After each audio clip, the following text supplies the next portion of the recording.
예수를 본받아 212번째 시간입니다. 오늘 말씀의 범위는 누가복음 15장 8절로 10절이며 제목은 잃은 은전을 되찾음입니다. 바리새인들과 서기관들의 비난에 답하고자 예수님이 두 번째로 드신 비유는 잃어버린 은전에 대한 비유였습니다.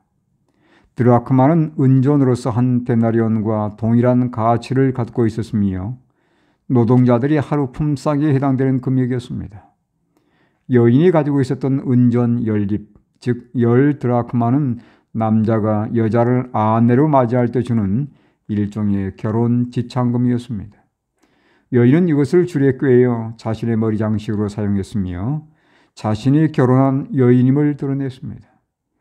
따라서 부주의해서 은전을 한 입이라도 잃어버린다면 혼인 서약의 불충실함을 드러내는 것이었습니다. 은전을 잃어버렸다는 사실을 알자 여인은 먼저 등불을 켰습니다. 그리고 가구를 옮기며 온 집을 쓸며 찾았습니다. 그 여인의 노력 또한 헛되지 않았습니다. 찾은 후에 너무도 기뻐 벗구와 이웃을 불러 함께 잔치를 벌였습니다. 이 비유에 대한 결론도 잃은 양의 비유와 같았습니다. 내가 너희에게 이르노니 이와 같이 죄인 한 사람이 회개하면 하나님의 사자들 앞에 기쁨이 되느니라. 은전은 가정에서 잃어버렸습니다. 그처럼 우리 가정에서 잃어버린 바 된 가족들이 있습니다. 아직 그리스도 예수를 만나지 못한 가족도 있고 이미 침례는 받았지만 그의 출석을 중단한 가족들도 있습니다. 그들은 잃어버린 은전들입니다. 은전을 잃어버렸다는 사실을 알았을 때 여인은 즉시 등불을 켰습니다. 그 등불은 바로 하나님의 말씀입니다. 시인 다윗은 주의 말씀은 내 발의 등이요 내 길의 빛이니이다라고 노래했습니다. 은전을 잃은 여인처럼 잃어버린 가족들을 위해서 우리가 첫째로 할 일은 말씀의 등불을 켜는 것입니다.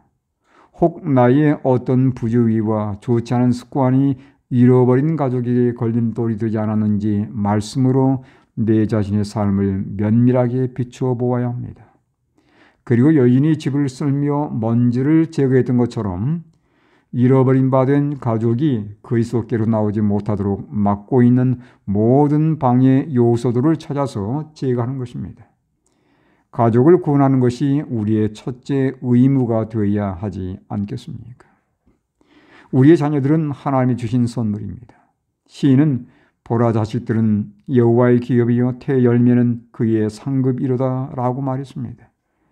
이들을 신앙 가운데서 잘 지키고 보존하여 주님이 오실 때 다시 주님께 드린다면 그 얼마나 큰 기쁨이 되겠습니까? 출애굽기 17장에 보면 아말렉 부족과 이스라엘이 싸우는 장면이 등장합니다. 최고의 전투 기술을 자랑하는 아말렉이 맞서서 모세는 기도로 맞섰습니다. 결국 싸움은 결판났습니다. 기도가 기술을 이긴 것입니다. 승리 후에 하나님은 모세에게 이것을 책에 기록하여 기념하게 하고 여호수아의 귀에 외워 들리라. 내가 아말렉을 없이 하여 천하에서 기억도 못하게 하리라고 말씀했습니다. 모세와 그의 후세대인 여호수아와 백성들에게 깨닫도록 전한 것은 무엇이었습니까? 영적 전쟁의 승리는 기술에 있지 않고 기도에 있다는 사실입니다. 우리가 자녀들을 잃어버린 이유 중에 하나는 어쩌면 세상을 사는 기술을 가르치는 일에 더 열심히 했기 때문이 아닐까요? 그들에게는 세상을 사는 기술보다 세상을 이기는 기도가 더 필요합니다. 잃은 은전을 찾고자 등불을 켜고 먼지를 쓸어내면서 은전을 찾아냈던 여인의 기쁨이 잃은 가족을 찾아낸 우리의 기쁨이 되시길 간절히 바랍니다.